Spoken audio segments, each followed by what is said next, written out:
John, let me know. I'll run another one off tonight. Do what? If not, I know where to find it on your computer. Oh, okay.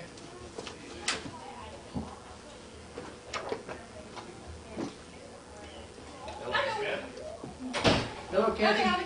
Hello, Kathy. How are you, Jane? Good. Good. How are you? Are you still working part-time at I am done as of almost a year now. In June, when school was out, I was done. we don't know Applebee's? We saw you at Applebee's. We were there, a group from church. I guess we No. were just keepers or something. And you're in, You won't find your anything to do son in your works spare there. time now. No, that's Debbie. Her Oh. son. She worked there part-time, and her son. Okay, well, Yeah. I've just got you mixed up. Yeah. No, and she doesn't work there anymore either. She just I recently. can understand that. I wouldn't like that. Yeah. I don't much care for Applebee's anyway. That's not one of my favorite places either. Their food always looks really good when it's advertised on TV. But I'm not so fond of it when I'm there. There's a few things of theirs I like, but not. Hey, Dale. Do what? There's a few things I like of it. Good. Thank you. I don't eat They there had a often really good enough to spinach know. Sandwich a while back. Actually, JP. Oh Most of yeah. my What was friends it? say he likes Applebee's. Well, he and I did it yesterday. Okay.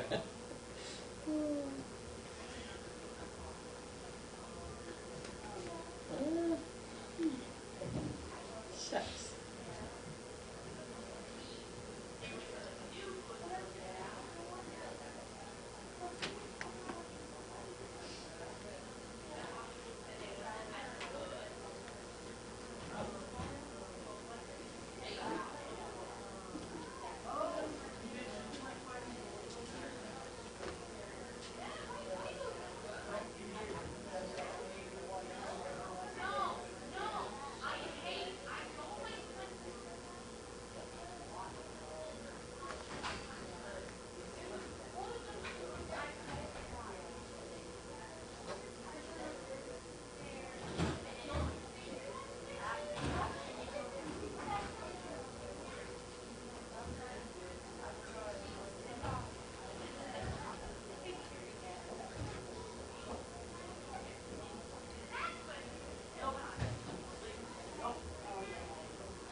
Hello, Karen. Hi, Karen.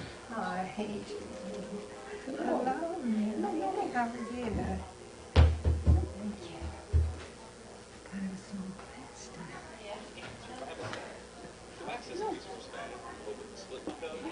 If you want to park your feet up, I'll scoot over. Okay.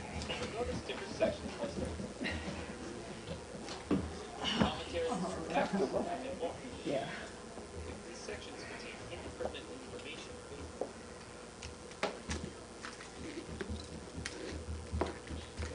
We'll display a hint indicated by the number next to the resource. For example, if we open It won't shut up. Stop. I hate when that happens. I just, And you try everything, and it's like, okay, I don't know what else to do here. yeah, okay, I don't need that anymore. I don't need that anymore. Done. Sorry about that. At least it didn't happen while we turned. God, I just had to turn it off. Yeah. At least you weren't like Byron the other day when I was trying to show him something that some animals were doing outside. And I was like, come here, you've got to see this. And he I comes just walking turned over the there and I said, record but on, you've got so to turn y'all your phone better off. And he's like, What phone's not you on. And I'm talking like, about? It is. I mean, it was like going and he didn't even know it was going. Yeah. I was like, you can't come over here with the phone going.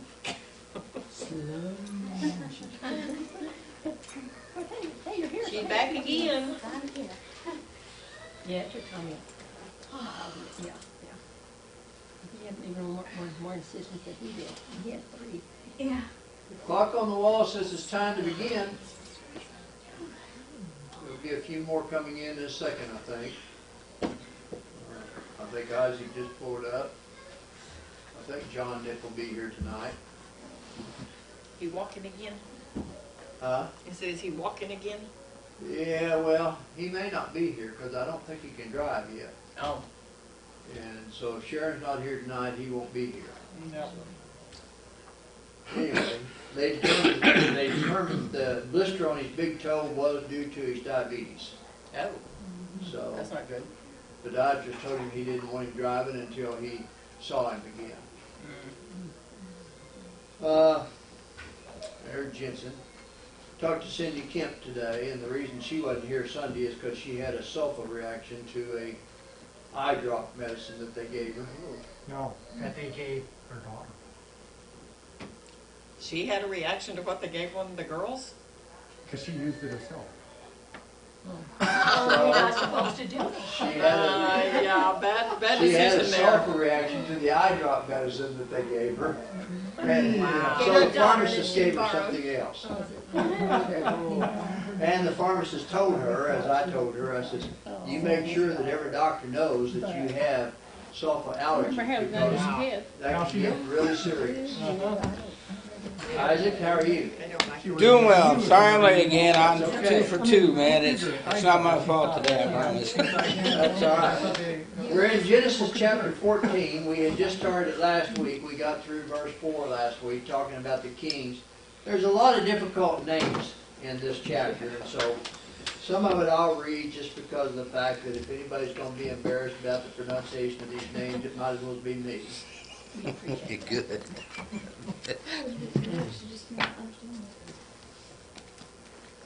We'll start with verse 5 tonight. But just to update you, verses 1 through 4, it's talking about these kings made war. And then verse 5, we're going to see the fact that there were kings that were with Chedorlaomer. And we'll talk about that for quickly, and we'll move on. And your handout on page 33, you're down in capital letter A, but actually number 5. War involves winners and losers. And it covers verses 5 through 10 is what we'll look at, okay? Chapter 14, Pat. Yeah, I got the chapter, but I missed that last part you said. The letter. Hey, The letter? Oh, in your handout, it's capital letter A, under Roman numeral 4, and you're going to be under number 5. That's where you would be in your outline handout. Okay? Thank Let's you. begin with a prayer. Jensen, you want to lead us in that prayer? Our Heavenly Father, we thank you so much for all your many wonderful blessings you've given us and just allowing us the opportunity to be able to gather here tonight to study another portion of your word. Please be with us as we go through this study, that we have open hearts and open minds, and that we take it upon ourselves to study it and become aware of how we can apply it in our lives to become better servants for you. Please be with us as we go through this lesson. In Christ's name we pray. Amen. Amen. Okay, you look at verse 5 of chapter 14. It says, in the 14th year, Chedorlaomer and the kings that were with him came and attacked the Raphim in Ashtaroth, Karnaim, the Zuzim in Ham, the Emim in Sheba, Kirathim, and the Horites in their mountain of Seir, as far as El Paran, which is by the wilderness. Now, if you go down to verse 9, it says, against Chedorlaomer, king of Elam, Tidal, king of nations, Amraphel, king of Shinar, and Arak, king of Elazar, 4 kings against 5. So this verse 5, makes it clear that Chedorlaomer is the leader of the Eastern Coalition, and that's why I read verse 9 also. That the other kings accompanied him speaks either to a peacetime alliance between him and the neighboring kings, or to Chedorlaomer's influence by power that he compelled them. And then you look at verse 7, he says, then they turned back and came to En-Mishpat, that is Kadesh, and attacked all the country of the Amalekites and all the Amorites who dwelt in Hezazon, Tamar. So, get that up there. Well, there we go. So verse 7 talks about the fact they attacked all of the country of the Amalekites The kings came, verses 5 and 7, from the east. This narrative reads from a Westerner's perspective, and conquered 4 people on their way, or 4 groups of nations of people, all right? And then you look at verse 8, he says, and the king of Sodom, the king of Gomorrah, the king of Admah, the king of Zeboim, and the king of Bela, that is Zoar, went out and joined together in battle in the valley of Sedom. So, the king of Sodom went out then, that is what the verse says. So here the verb changes, indicating the first sign of resistance to these kings, okay? These kings are going to meet those who are coming, and the verb is singular, suggesting that the king of Sodom heads the Dead Sea coalition. Then we see that they join together in battle. In verse 8 also tells us that, and the translations vary on this verse. Look at verse 8 again. It says, went out and joined together, latter part of it, joined together in battle in the valley of Sedom. Now the NIV says they drew up battle lines, which indicates a traditional battle, matching strength against strength. 5 kings on the home ground against 4 kings far removed from their homeland. The might of the eastern kings made quick work of the Dead Sea kings. Although verse 8 describes the battle line being drawn, and verse 10, if you look at verse 10, says, now the valley of Sedom was full of asphalt pits, and the kings of Sodom and Gomorrah fled. Some fell there, and the remainder fled to the mountains. So, this verse 10 gives the route, or the route, if you will. There is no account of the fight itself, perhaps suggesting that it was over very quickly. And of course, I have this map here just showing you the route here. Sodom and Gomorrah, supposedly right here. You see here, this route down here, campaigns of the eastern kings against the Canaanite kings. All right? Any questions up through verse 9? Or comments? Okay, so, in verse 10 then, as we read, now the valley of Sedom was full of asphalt pits. Depending on the version that you have, some of them may say bitumen pits, okay? And the kings of Sodom and Gomorrah fled, some falling there. Bitumen pits is often used in war, meaning to die. It can also indicate a purposeful falling, or that they tried to hide in the pits. Like a trap, maybe? No? Well, I mean, they're fleeing. I mean, the battle lines have been drawn, and they're fleeing because they're being conquered and everything, so sometimes they will hide in these pits. Places where asphalt or bitumen sprang out of the ground abounded in that country, and that's what they were trying to do, is hide. So we have the somewhat disgraceful situation of a number of defeated kings hastily crawling into these asphalt or bitumen pits, and their defeated armies taking refuge in the mountains. And that's what we're seeing there in verse 10. Okay? You look then, and now we go down to number 7 under A in your handout. War brings consequences to the innocent. All right? So, they also took Lot, who dwelt in Sodom. Let's read verse 12. They also took Lot, Abram's brother's son, who dwelt in Sodom, and his goods, and departed. So we now learn that Lot is living in the city. By chapter 19, he is a respected citizen of this city and has a difficult leaving, although not as difficult as his wife. In this verse, we find a physical consequence of his departing the promised land, in addition to the spiritual consequence already noted. The taking of Lot proves to be Chedorlaomer's undoing. Lot was Abram's nephew, verse 12, that we just read. And Chedorlaomer, mistreatment of Lot, which was tantamount to opposing Abram, results in his destruction. You go back to Genesis chapter 12, and just verse 3 as a reference, God says, I will bless those who bless you, and I will curse him who curses you, and in you all the families of the earth shall be blessed.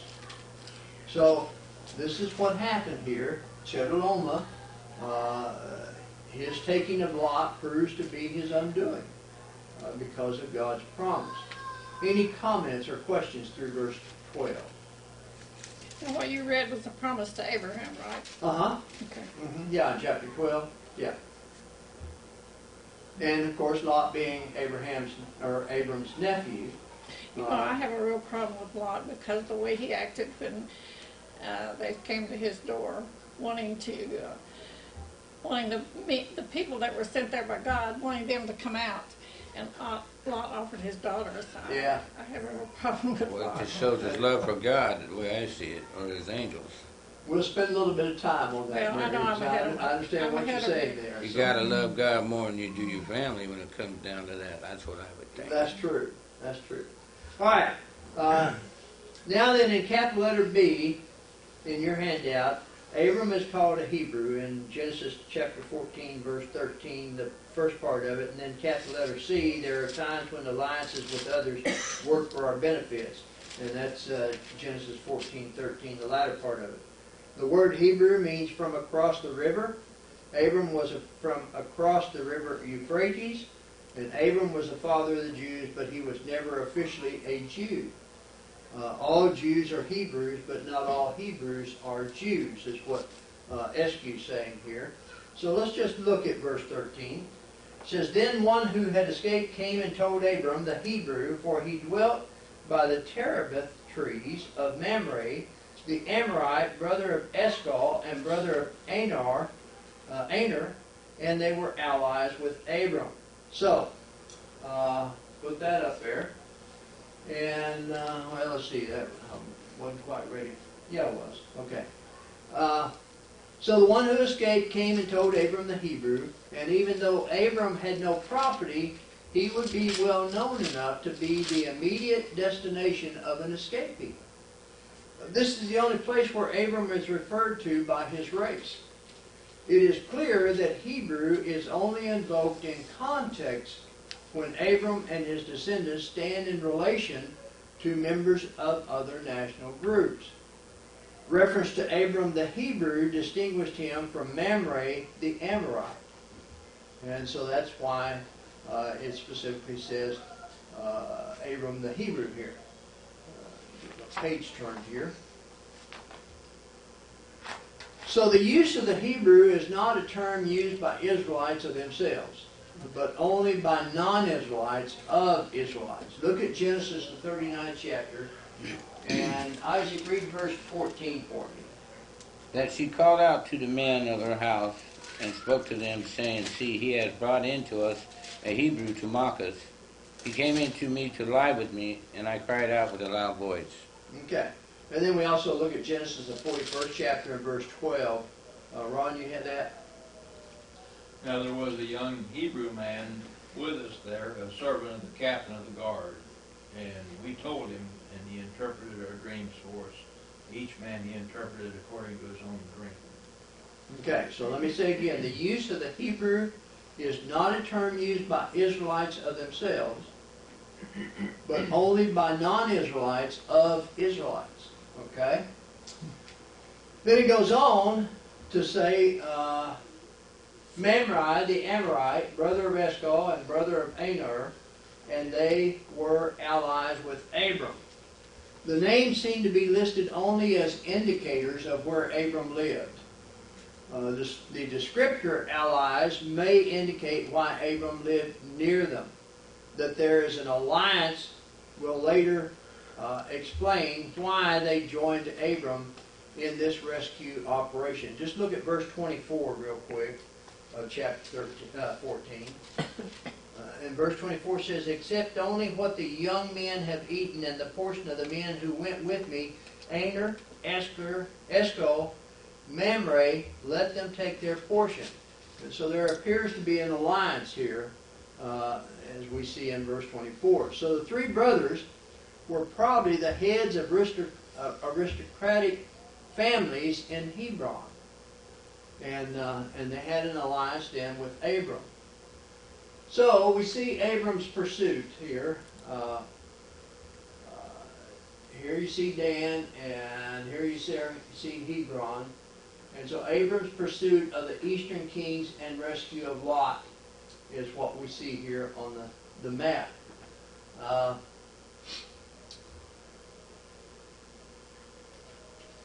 Okay. In your handout then, let's see. Yeah. Capital letter D on page 34. Abram had a deep compassion for his nephew Lot and exhibited it by rescuing Lot from the enemy. So that's what we're going to see there. He armed his 318 trained servants who were born in his own house. Let's see here. Yeah, Jensen, the reading's clear enough there.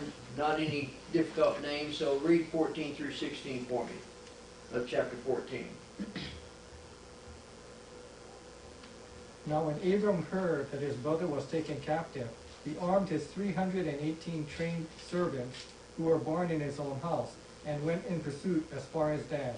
He divided his forces against them by night, and he and his servants attacked them and pursued them as far as Hobah, which is north of Damascus. So he brought back all the goods, and also brought back his brother Lot and his goods, as well as the woman and the people. And the king of Sodom went out to meet him in the valley of Shaveh, that is, the king's valley, after his return from the defeat of Chedorlaomer and the kings who were with him. You just had to read a difficult name, didn't you? What verse did I have to go to? 16. Oh well. I went to the end of the break. All right. What do you see in verse 14 about Abram? He loved Lot. Huh? And he loved Lot. Yeah, he loved Lot. What else do you see? He had trained servants The that mighty, were got a good army. raised in his own household as It- his. Very Yeah. big household. So what we see here is the wealth and the prominence of Abram, when you think about it. If you think, now remember that the Pharaoh had given Abram some servants, hadn't he? But these are more significant. First off, to have 300 servants to begin with indicates his wealth. But these were 300 servants that was born, they were trained and born in his household. So to have 300 trained servants indicates an extraordinary wealth. But to have 300 trained servants who were born in his house, as opposed to those more recently acquired, speaks to wealth and prominence beyond our typical understanding of this sojourner. Yes, Pat? That makes them very loyal, like family. Absolutely. Absolutely. He's smart. So this points to a body of servants easily numbering 1,000 and gives us some idea of the size of the flocks that Abram had here, as well as of the influence of this man. And even though he was a nomad at this time, you can only imagine that the kings and all these nations around him, they well knew who Abram was because of his power and his wealth and the size. Basically, he had an army. So he divided his forces against them by night. That's what we read in verses 14 through 16. Even Abram's wealth and power described in the previous verse would be a pittance in comparison to the armies of these four kings. So clearly, with a 318 soldier army, Abram was undermanned, even though he was a wealthy individual, but he's having to go against four kings. And he and his servants attacked them and pursued them as far as Hobah. No foreign king can exercise power against the blessing of God. Amen. And we see that in several other cases in the Old Testament and everything. But obviously here was Abram, who was wealthy, who was undermanned, but he still had the blessing of God because of his faith. So he brought back all the goods, and also brought back to his brother Lot and his goods, as well as the women and the people. Verse 16.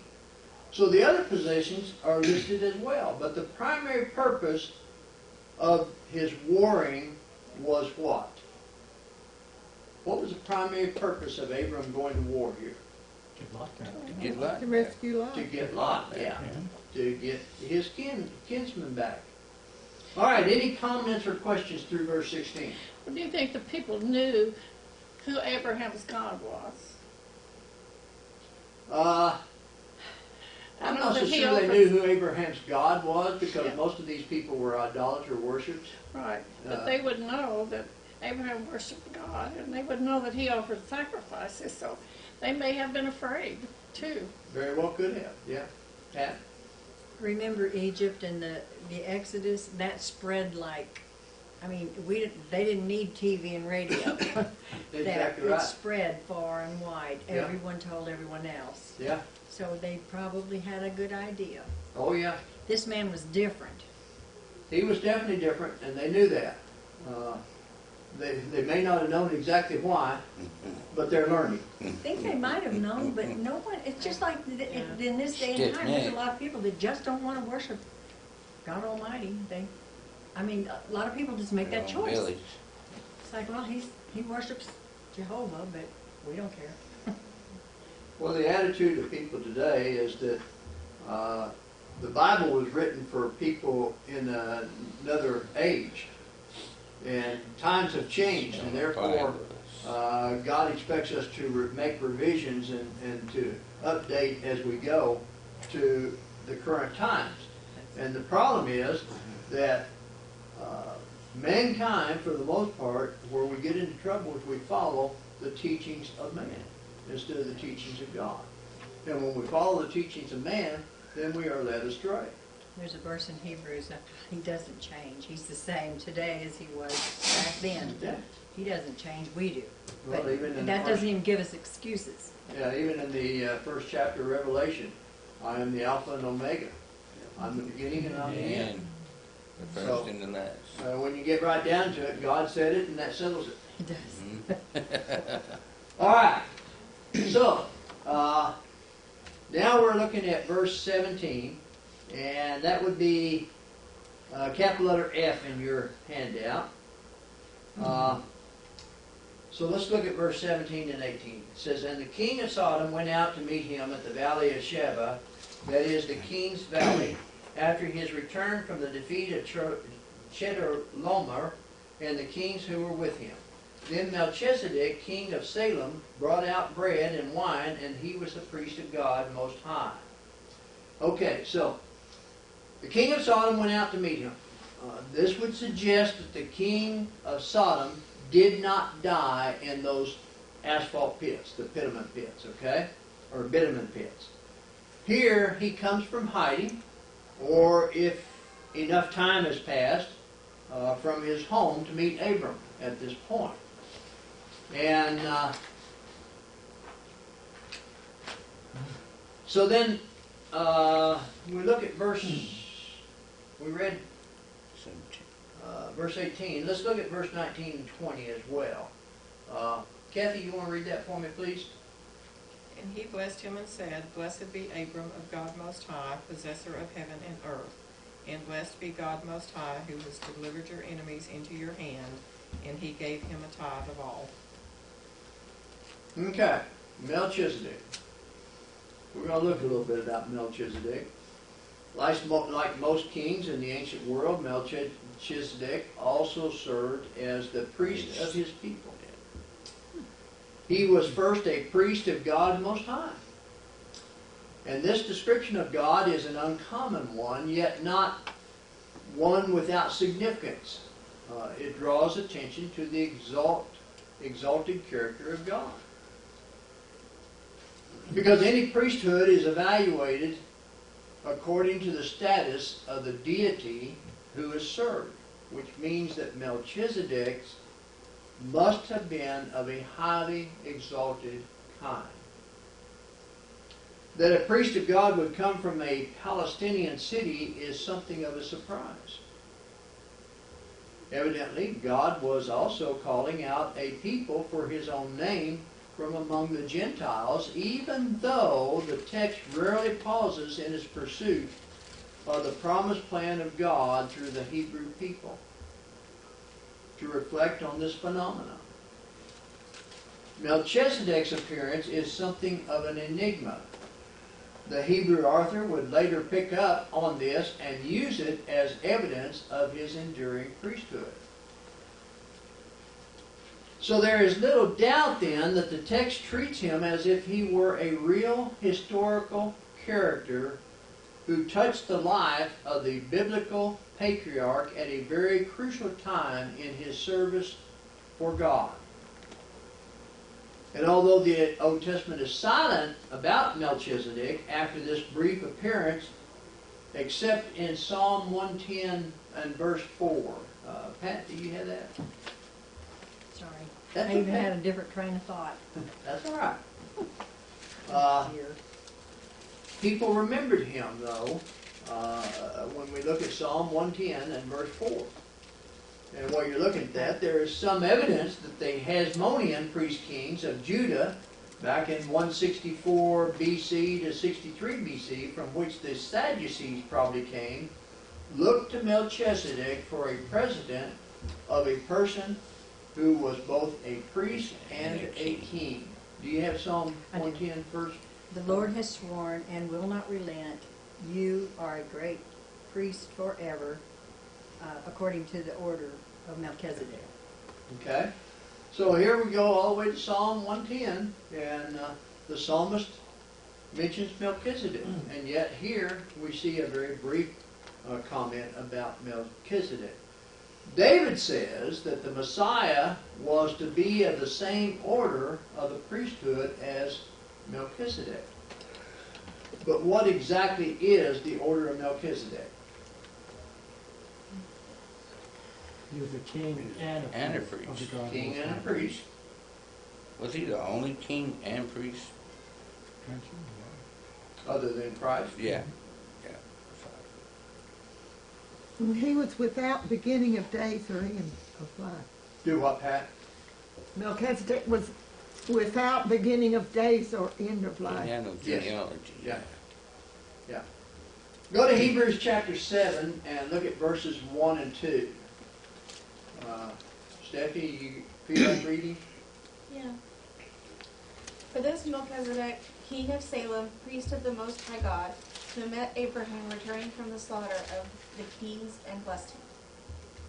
So here Hebrew compares his name with the Messiah's position as the king of righteousness. And this, with the subsequent title King of Peace, helps to identify Melchizedek and the Messiah as the same type of priest/king. The most significant aspect of their priesthood that marks them as being of the same order is the extension to it and the duration of it. Hebrews notes that Melchizedek has no genealogy. And this is not intended to convey that he had no parents and thus was an angelic being, but that he did not come to his position through any sort of birthright. The duration of Melchizedek's priesthood and the Messiah's is said to be eternal. Look at Hebrews 7 and verse 3, Donna. Without father, without mother, without genealogy, having neither beginning of days nor end of life, but made like the Son of God, he remains a priest perpetually. Okay, and we could also go back to Psalm 110, verse 4 that Pat read, but we'll not go back to that, but you can also put that as reference too. So the Hebrew word used for forever speaks simply of futurity in an indefinite manner. So, the difference between the Levitical priesthood and the priesthood of the Messiah and Melchizedek was that the Levitical priesthood was a priestly succession that was promised to be forever. Aaron himself was never promised perpetual priesthood, nor was any single Levitical priest promised perpetual priesthood. But the Messiah and Melchizedek were themselves designated priests forever. So the point the Hebrew writer is making when he says that Melchizedek abides a priest forever is that Melchizedek personally fulfilled the full duration of that priestly service, and he was a priest forever. There was no successor to Melchizedek. This fact precisely foreshadowed the priesthood of the Messiah. The Messiah would personally function as a priest forever, for the full duration of his required service. And he would never pass on that office to a successor. And there you see the similarity. Thus, when you think about it, forever would imply not the time involved in the priestly function, but the exhaustive nature of it. So finally, the Hebrew writer shows the eternal nature of his order of priesthood by pointing out that Melchizedek did not die. And that was in verse 3 of Hebrews chapter 7. Scripture's portrayal of Melchizedek only as alive with no account of his death highlights the fact that his office was one that required successors, was not one that required successors. It was carried out solely by this one man himself, whose own life was sufficient to fulfill the office. So it is, then, the Hebrew writer argues with the priesthood of Christ that he will be succeeded by no one, for he himself will fulfill his highly priestly role till the end of time. This is why we see the Scriptures comparing Melchizedek and Christ. Any comments thus far, or questions? Did you say Melchizedek did not die? We had no record of his death, and he fulfilled his office. There was no successor after him. It says a priest forever. Yes. So you don't know, or? Well, I'm sure he died eventually. But the point is that the reason I went through all that is to help you have a full understanding of why Melchizedek and Christ were compared. Because he was a priest forever, no one succeeded him. He fulfilled his office. No one will succeed Christ. Christ has fulfilled his office and is the same yesterday, today, and tomorrow. Any other comments or questions? Yes, Ron. Jesus died, but he is forever a priest Right. in heaven. Melchizedek died physically, but he died a priest. Right. So he's still a priest. Yeah. He's not on this Okay, earth. good point. Good point. Jesus isn't a priest on this earth, isn't he? Yeah. So the office has been fulfilled. Nobody's going to replace him. And there you had the comparison. Now the word Salem. Salem is the shortened name for Jerusalem. The same form appears in Psalm 76, verse 2. Let's see. Don, is it your turn or Karen? Karen. Yeah. Psalm 76, verse 2, please. In Salem also is his tabernacle and his dwelling place in Zion. Okay, and then we saw that phrase in verse 18. King of Salem brought out bread and wine. He was the priest of God Most High. And And so that bread and wine, bread probably means food here. The combination suggests a full dinner or a royal banquet. I did put a couple of possible examples up there. 2 Samuel chapter 17, verses 27 through 29. Mary, you want to read that?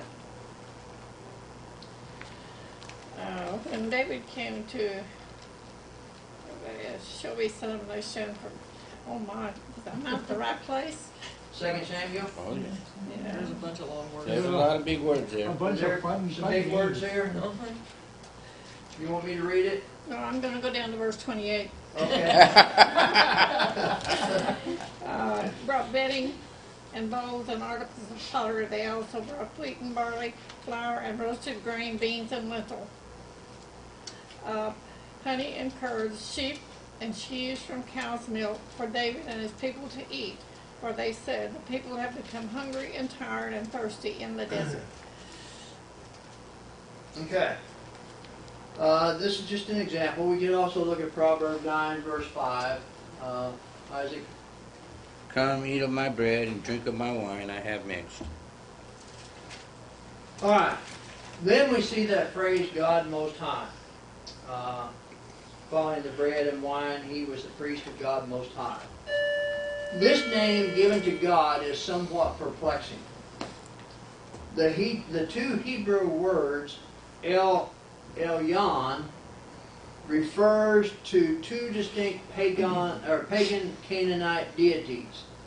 But the Hebrew terms also mean, quite simply, God Most High, and elsewhere are used separately or once together as designations of the God of Israel. And this is basically what it's referring to here. He goes on to say, and he blessed him. 3 times Barak is used, or Barak is used, which looks back to Genesis chapter 12, verses 1 through 3, where Abram was promised that he would be a blessing and that all families would find blessing in him. Well, let's go back and read Genesis 12, 1 through 3. I guess I didn't put that up there. Ron, would you read Genesis 12, verses 1 through 3 for me? Now the Lord had said to Abram, get out of your country, from your family, and from your father's house, to a land that I will show you. I will make you a great nation. I will bless you and make your name great, and you shall be a blessing. I will bless those who bless you. I will curse him who curses you, and in you all the families of the earth shall be blessed. Okay. So 3 times Barak is used in chapter 14 here, which looks back to Genesis 12, verses 1 through 3, where Abram was promised that he would be a blessing and that all families would find blessing in him. And so it goes on then in verse 19, possessor of heaven and earth. Possessor or creator. God is the creator. And Abram gave him a tenth of everything. In the latter part, and he gave him a tenth of all. Okay? Giving the tenth was a practical acknowledgement of the divine priesthood of Melchizedek. For the tenth was according to the general custom, the offering presented to the deity. Melchizedek celebrates Abram as God's warrior and blesses him. Abram recognizes Melchizedek as the legitimate priest and king of God. Any comments or questions through verse 20?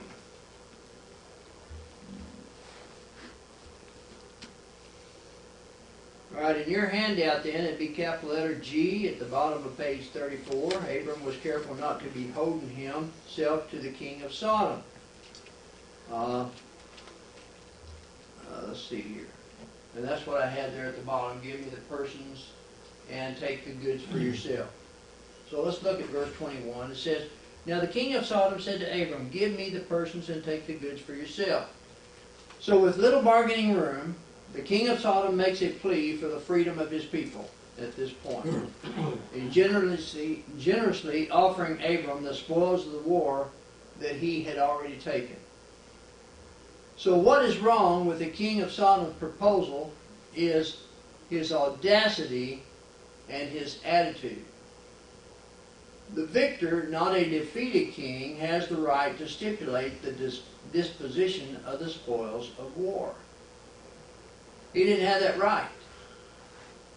And so you see here that he got an attitude here, do this, do that. But he didn't have that right. So we look at verses 22 and 23. It says, But Abram said to the king of Sodom, I have raised my hand to the Lord, God Most High, the possessor of heaven and earth, that I will take nothing from a thread to a sandal strap, and that I will not take anything that is yours, lest you should say, I have made Abram rich. So,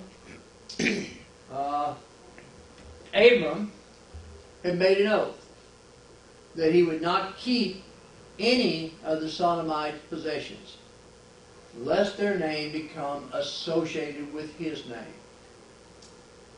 He did not extend this compulsion to his allies, but his primary concern was the return of Lot and keeping himself distinct from the wicked cities of the plain. And finally, Abram knew the king of Sodom to be just such a man who would afterward distort the facts of the case in such a fashion to claim, I made Abram rich. And Abram was not going to allow that to happen. So we like one verse finishing, chapter 14. We'll look at that next Wednesday night. And then we'll get into chapter 15. Appreciate your questions and your comments tonight. I need to apologize to Mary. The Exodus had not happened yet. I was wondering about that. We were in the book of Genesis, and I'm up in Exodus. It had not happened yet, but it was appropriate for what you said. I didn't even catch that. So. I'm sorry. Mary, I'm sorry about that. Oh boy, stuff happens. I didn't hear it all, so it's okay. I didn't know I was... Good class. Yeah, I didn't even catch it, so I didn't either. I'm sitting there squirming like I did. I didn't have my brush read. It happened in the Bible, Pat.